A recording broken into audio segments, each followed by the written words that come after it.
Hello everyone, আসসালামু আলাইকুম। শীতের সকাল বা সন্ধ্যায় ধোয়া ওঠা গরম গরম ভাপা পিঠা, সাথে গুড় আর নারকেলের মিশ্রণ, কি মজা! শীতের আমেজ, বাঙালির ঐতিহ্য আর ভাপা পিঠার জুড়ি নেই। ভাপা পিঠা মানেই অন্যরকম এক আনন্দ। ছোটবেলায় কনকনে এই শীতে মা বানাতো এই ভাপা পিঠা, সেই স্মৃতি আজও মনে পড়ে। গরম ভাপা পিঠার ধোয়া আর মায়ের হাতের সেই স্বাদ এখনো মনে আছে। তাই পিঠা বানাতে বসে পড়লাম। একটা বাটিতে 3 কাপ চালের গুঁড়া নিয়েছি, 1 চামচ লবণ দিয়েছি। এখন ঘন করে জাল দেওয়া কুসুম গরম দুধ মিশিয়ে নিতেছি। অল্প অল্প করে মিশাবো আর চালের গুঁড়োটাকে এভাবে হাত দিয়ে জুড়া করে নেব। তারপর মুঠো করলে যদি দলা পাকায় এবং চাপ দিলে ভেঙে যায়, তাহলে বুঝবেন দুধ সঠিকভাবে মিশেছে। আমি একটা জালি ব্যাগের সাহায্যে এভাবে জোড়াটাকে সেলে নিতেছি। আপনাদের হাতের কাছে যেটা থাকে আপনারা ওইটা দিয়ে সেলে নেবেন।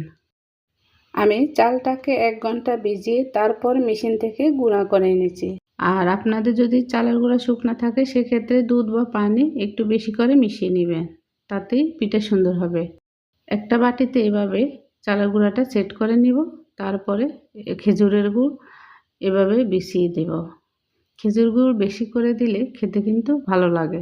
গুড়ের উপর কোরানো নারকেল এভাবে বিছিয়ে দেব।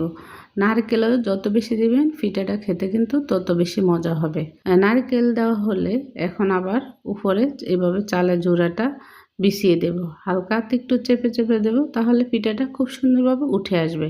সৌন্দর্যের জন্য আমি আবারও একটু গুড় দিয়ে দিলাম। এরপর জালি ব্যাগ দিয়ে বাটিটা মুড়িয়ে দিব, তবে জালি ব্যাগটা ভিজিয়ে নিতে হবে। আগে থেকে চুলা একটা পাতিলে পানি বসিয়ে রেখেছি।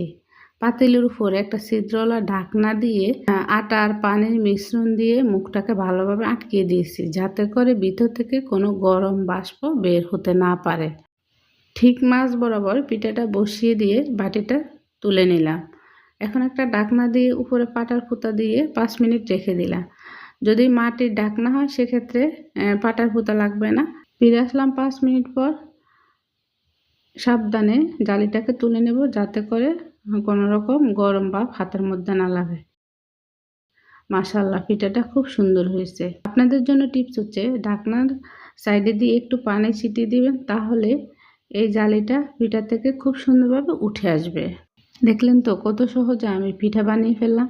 আশা করি আমার রেসিপি ফলো করে আপনারাও বাসায় খুব সহজে এই পিঠাটা বানিয়ে নিতে পারবেন। এই শীতে গরম গরম ভাপা পিঠা ছাড়া শীতের সেরা নাস্তা আর কি হতে পারে বলেন? তাই শীতকালে ভাপা পিঠা বেশি করে বানাবেন আর খাবেন আমার মতো। এই ভাপা পিঠা কিন্তু আমার অনেক বেশি পছন্দের। দেখা হবে নেক্সট ভিডিওতে। সে পর্যন্ত সবাই ভালো থাকবেন। আল্লাহ হাফেজ।